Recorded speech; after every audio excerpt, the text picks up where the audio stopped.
Hi guys, and welcome to today's video.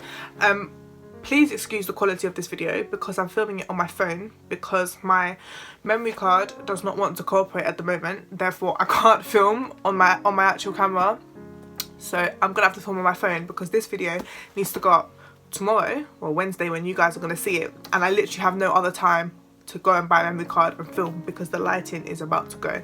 So as you can see, Vanessa is not here with me today, and that is because she is currently at university and we are both in different cities at the moment. So it's been really hard to like find the time to come together and film, but I will be going to visit her in a couple of days, weeks or so, like in a week or two. So there should be videos with both of us back soon. Now, when I was planning on what I wanted to film today, I was a bit like, I'm not sure, because I want Vanessa to be, well, we both want to be in the videos and give you our personal opinions on things and whatever and our own interpretations. So I didn't really know what to film without her. But recently I did a Bible study on the Book of Esther. So I thought I would just film what I personally got from the Book of Esther. This video is not going to be as detailed like as it could be in terms of like every single verse and every single lesson to be learnt from the Book of Esther. However, I'm going to give you guys just a few of what I thought were the most important pull away points from the Book of Esther that I got. Now, just to mention, it's so important to remember that the Old Testament we need to read the Old Testament. A lot of the time, as born again Christians, we're always told, yeah, New Testament, and kind of like forget about the Old Testament. But also it is quite hard to read it. Like, the Old Testament is so long. If I even try and, like, in comparison to the New Testament, that is the Old Testament. Like, it's so long, but it's just, you need to take it like step by step, like read one book at a time or one chapter. But my point is, it's just important to remember that the Old Testament has so much wisdom, so much instruction and so much knowledge and just lessons that we can learn from individuals and their amazing stories that we can apply in our lives now. That is so important not to forget it. And just a verse to emphasize that, Romans 15 verse 4 says, "For whatever was written in earlier times," so the Old Testament, "was written for our instruction, that through perseverance and the encouragement of the scriptures we might have hope." So that's just a little verse that I liked. Also, please excuse me if I look down. It's because I've got my notes for Esther to, okay, this doesn't want to focus, but my notes from Esther to look down on. So just to give you guys a little bit of background information of, or like the storyline summary of the Book of Esther. It was set back in the time of the same period as Ezra and Nehemiah, and it was set in Persia in the king's palace, and the king, I can never pronounce his name, King Xerxes, X-E-R-E-S is how you spell it. I don't know how you pronounce it, but King Xerxes, that's what I'm going to call him. And he basically got rid of Queen Vashti because she disobeyed him, and he was looking for a new queen.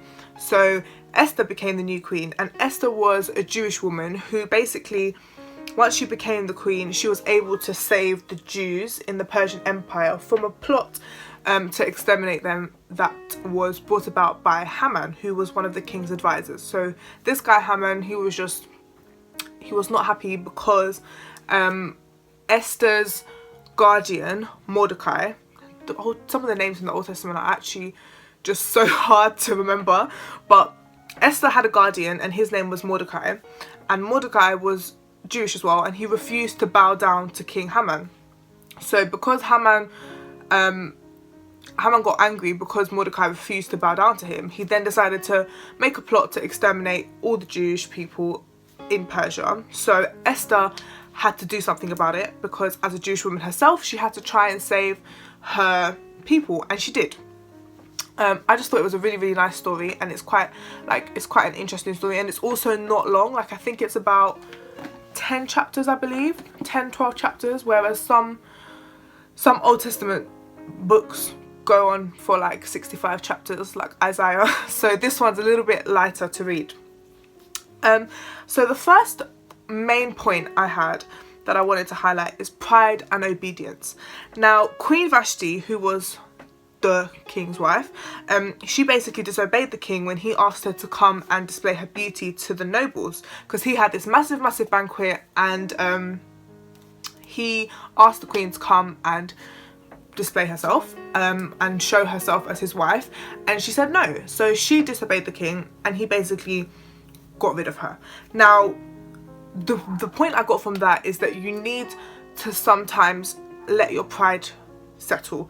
And the Bible verse that I've got for this is Proverbs 11 verse 2, which says, when pride comes, then comes disgrace, but with humility comes wisdom.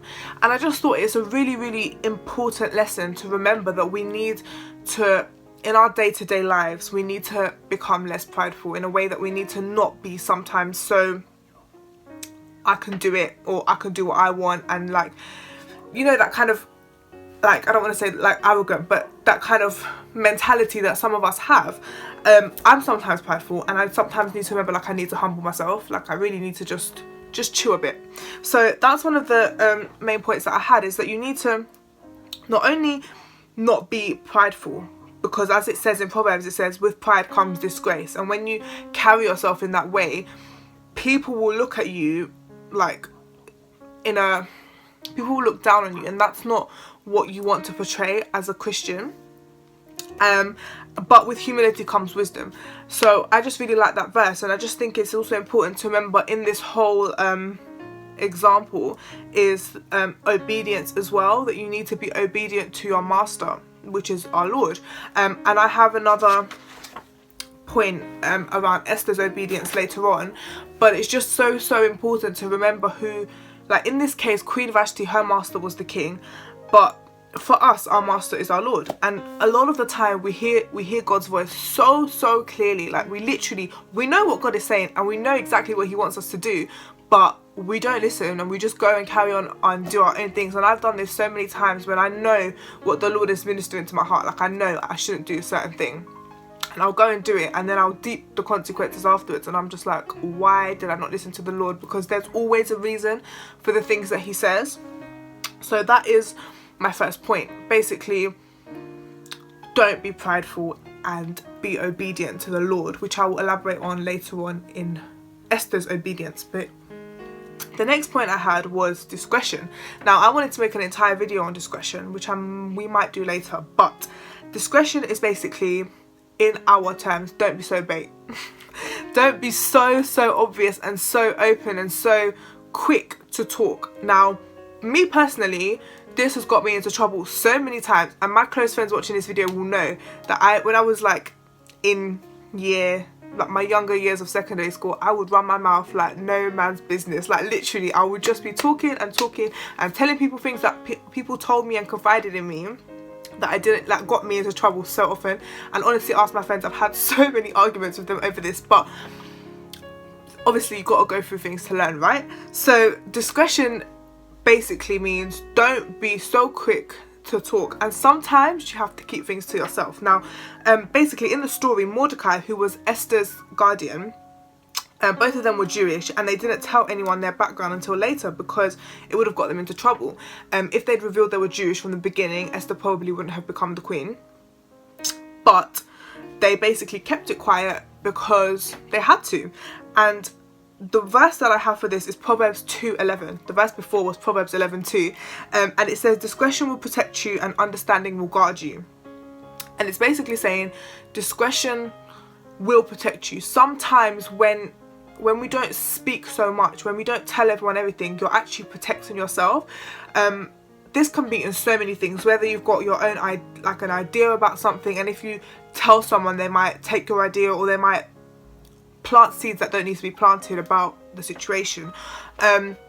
Or if someone's confided in you and they tell you don't tell anyone, and you go and tell your best friend, who then goes and tells her best friend, and in the end everyone knows, because that's just how us girls do it. So basically, just be very careful and very mindful of the things that we say and the way that we like open up to people. Obviously it's very, very important to be open and to share things with people, but you need to be mindful of the things that you're sharing. Like for me now, having learnt my lesson several times of not being so bait, like there are just things that I don't tell people until I've done them. So like even for example, Vanessa's gonna kill me, but my university choices, like I don't want to tell anyone, including her. I'm not even telling my parents until I've applied, sent off my everything, and I've get my offers back by the grace of God. Like I just, do you know when you just don't want to, like, you just don't want to, not even, I don't know the word, but I just think it's something that I don't need to tell anyone at the moment. And obviously it's just important to remember that we just need to think it through. Like, does everyone need to know? And if I say this, will it get me into trouble? Is it necessary for me to say what I want to say or tell the person whatever? So just like I said again, being mindful. And like for me now, if I want to say something and I know that it's a little bit of a sensitive topic or whatever, I'll think about it, but like, should I say this? No? Okay, let me keep it to myself and move on from the situation and move away from it. So that is my second point. Be discreet. Don't be so bait, guys. Please don't, because it will get you into trouble. And sometimes the Lord will speak to you about a certain situation, but the Lord won't speak to someone else about it because he's confided in you. And there are a lot of the times we sometimes like tell everyone what God has told us, that he's told us not to tell anyone. And this, for me, like I've had this sometimes in like prophecy where God has kind of told me something about an individual and he's instructed me specifically, do not tell anyone else except that individual. And it's just, we just need to remember that there are sometimes some things that God tells us that he doesn't tell anyone else. So that is a point that I got. So basically, like when Mordecai and Esther didn't tell anyone that they were Jewish because it would have got them into trouble. Now, my next point is quite a small one, but well, it's not small, but in the book it was quite small. And it said, and it's, for me, it's basically remain faithful to God and do not be led to follow the instruction of the world. Basically, Mordecai refused to bow down to the king's advisor Haman, because in the Jewish faith you can only bow down to God. And it just kind of like reminisced with me, well, it kind of hit a click. What am I even saying? It basically struck in my mind to mention this, that we should remain faithful to God, but not only remain faithful to God, but not take instruction from the world. And this brings me to the verse, I believe it's Romans 12:2. You all know the verse that I'm talking about, which says, do not conform to the ways of this world, but be transformed by the renewing of your mind. I'll put it on the screen. And it just basically, just remain faithful to God. And I know that sounds so like, it's easier said than done, to be honest. And we will probably make a whole video about how to remain, not how to remain faithful, but sort of like not conforming to the ways of this world, and like tips on how to not. But that is basically what I got from that, is that you need to remain faithful to your Lord. You need to not conform to the ways of this world or listen to instruction from other people, because you will fall, and it will make you fall, and it will hinder you in your journey with God. And we as Christians, as young Christians, love to make excuses. Oh my goodness, we love to make excuses for everything. Like literally, if we want to do something like that we know we shouldn't do, we'll be like, oh, it's not that deep, like it's alright, God will forgive me, or it's alright, like it doesn't say in the Bible that we can't do that, or we'll just make an excuse. We just need to remember that there's a reason why we're making excuses, because we shouldn't be doing it. Like if we're trying to find an excuse for something, it's because we shouldn't do it. So just in brief, I don't want to go into too much detail because this video is going to get too long, and it's already 13-14 minutes long. Just only listen to God's instruction and pray to have a discerning heart, because a lot of the time the devil comes in disguise and he will trick you. The devil's he's not dumb, he's very smart, but he's not as smart as God, and he's not as smart as we can be with God. So we just need to remember that we need to pray for discernment. We need to pray that God will minister to us, and he'll reveal to us, and he'll give us spiritual eyes to see and to distinguish between the words of the devil or the world and the words of God. Because I've seen quite a few people that are like, oh, but I thought God told me to do it, and really and truly it wasn't God, it was a disguise basically. So my third point is basically remain faithful to God and do not listen to the instruction of the world. Now my next point, this is the way forward, guys. Make your notes. Ooh, make your notes when you're reading your Bible, because that's a whole other story, but like it's just so important to make notes when you read something so that you can remember what it is that God told you about that particular verse. So my next point is kind of just reiterating the first point I made about Queen Vashti and being obedient, and it's just basically Esther's example of being obedient, and it's in chapter 2 verse 20. So I'm going to read from my Bible because I don't know it off by heart, but it says but Esther had kept secret her family background and nationality, just as Mordecai had told her to do, for she continued to follow Mordecai's instruction as she had done when he was bringing her up. And it's just basically reiterating the point of obedience and discretion, and just kind of reminding you that you need to not only be obedient but stay true to your roots and always remain true to your roots. She remained true to her Jewish background, but in the way that I'm saying it is remain true to your master, and your roots are in God. So remain true to God and don't try and be someone else, in the sense that don't try and follow the ways of this world and fit into this world, because this world is a temporary place. And I think a lot of us forget this, that we try to be like the world wants us to be, but the world is not our permanent place of existence, and there's a lot more beyond this physical world. So it's just kind of reminding you that you got to remain true to your roots, remain true to God, and be obedient to God, because he knows, like he actually knows what he's doing. He knows. So that was just a little, and that's chapter 2 verse 20.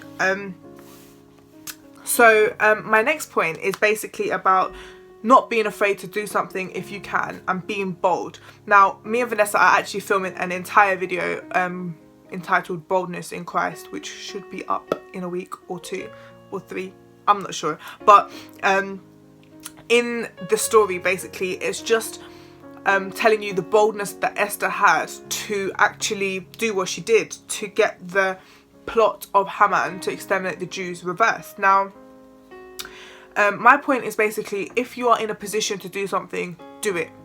Absolutely go for it. There are so many times when we're held back by what our parents say, what our friends say, what the devil is telling us, what the world is telling us, what society is telling us, and we don't do so many things that it's so sad. And I've heard a lot of people say this, but the richest place in the world is the graveyard, because I've heard a lot of people say this recently. It's because like a lot of people die not telling anyone their ideas and not actually doing anything about what they wanted to do.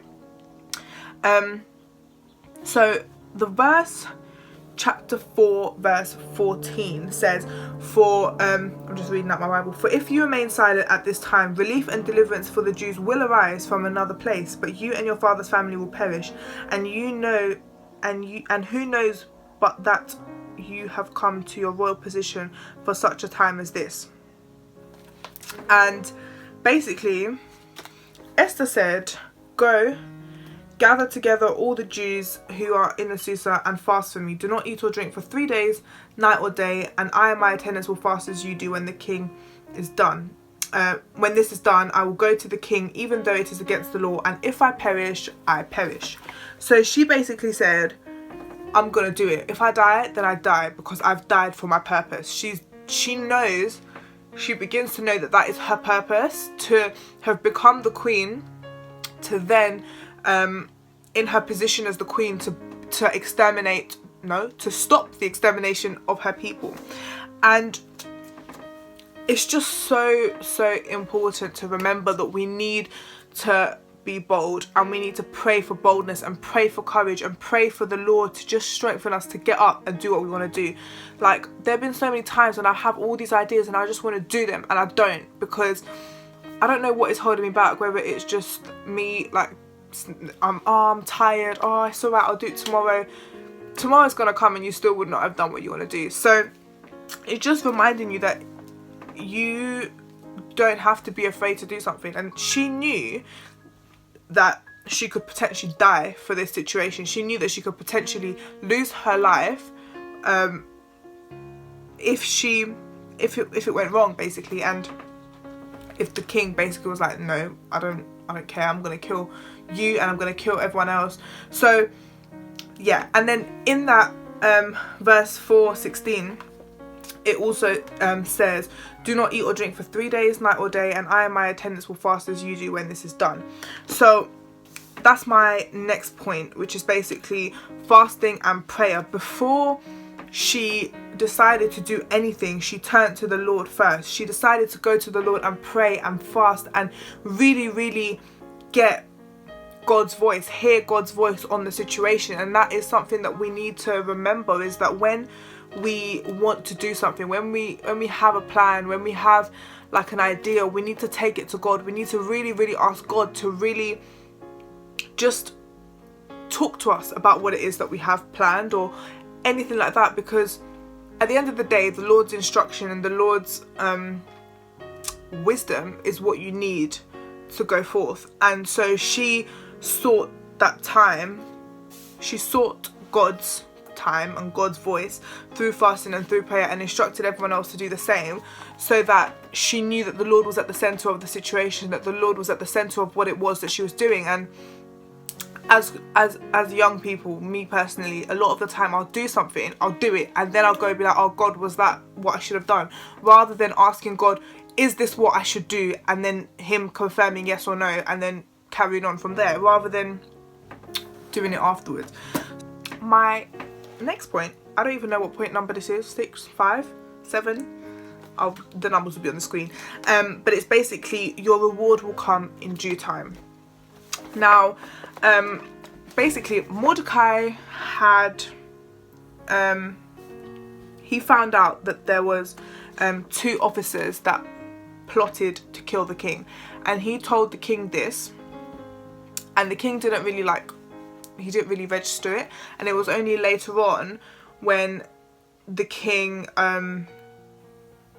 he had a dream that someone had told him of the plot, and then basically later on Mordecai gets honoured, he gets his reward, and that was, he got the reward that Haman thought he deserved, because Haman thought that he deserved everything because he was the king's advisor, and he was a very wicked individual in this story.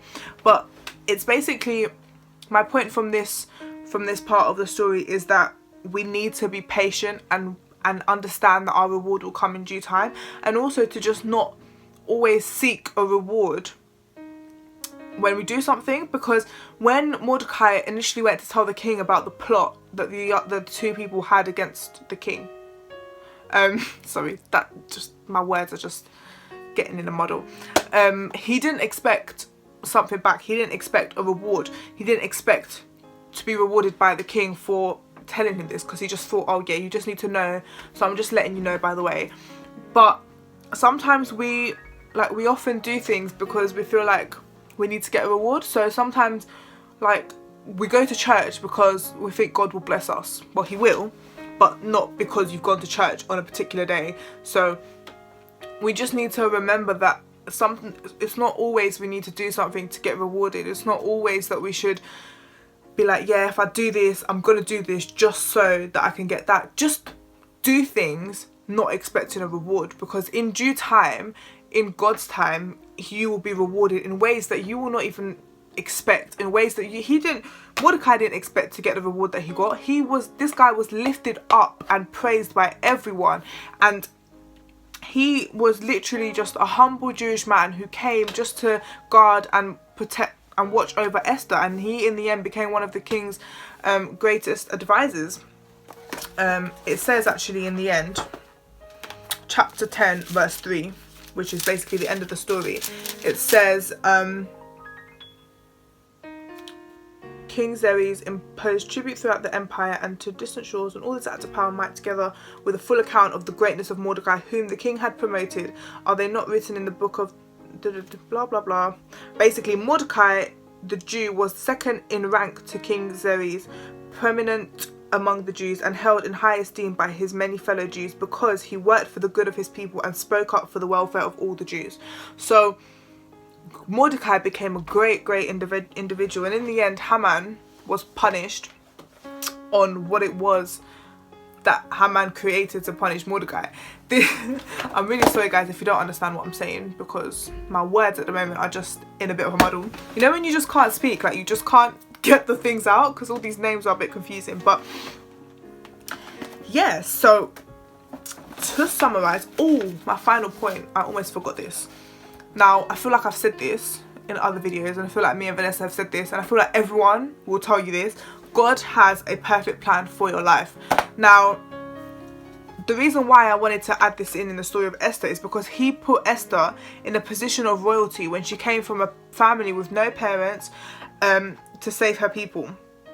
And in Proverbs 16 verse 9 it says, "In his heart a man plans his course, but the Lord determines his steps."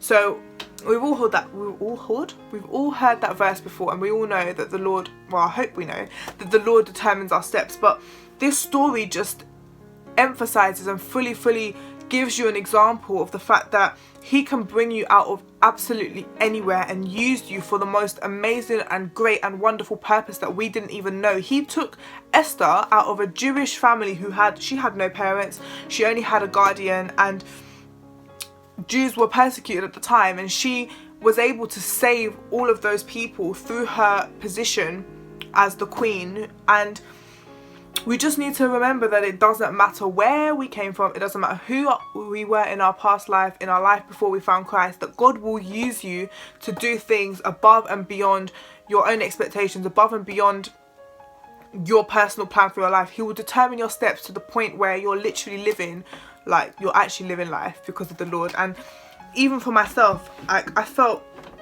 for God to use me on a platform like YouTube or social media, or even when I was preaching at my church, like I just deeped it. I was like, rah, like God's actually using me.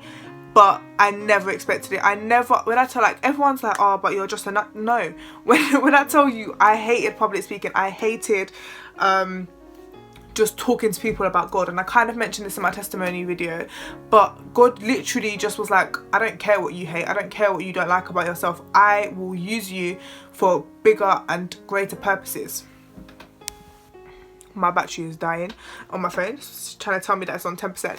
But I just hope that you guys got what I was trying to say from the story. There's a lot of things that I missed out, and there's a lot of things I could have added, but I didn't want to make this video too long, because at the end of the day it's 10 chapters of a book of the Bible that I'm talking about, and I can't like talk about everything in the space of 10-20 minutes. So just to summarize, or just to bring up all the points that I mentioned, spoke about pride and obedience, spoke about discretion, spoke about Esther's obedience, not being afraid to do something when you can, and being bold, the importance of fasting and prayer and giving everything to God to confirm for you, and your reward will come in due time, and God has a plan and a purpose for your life, and he will determine your steps.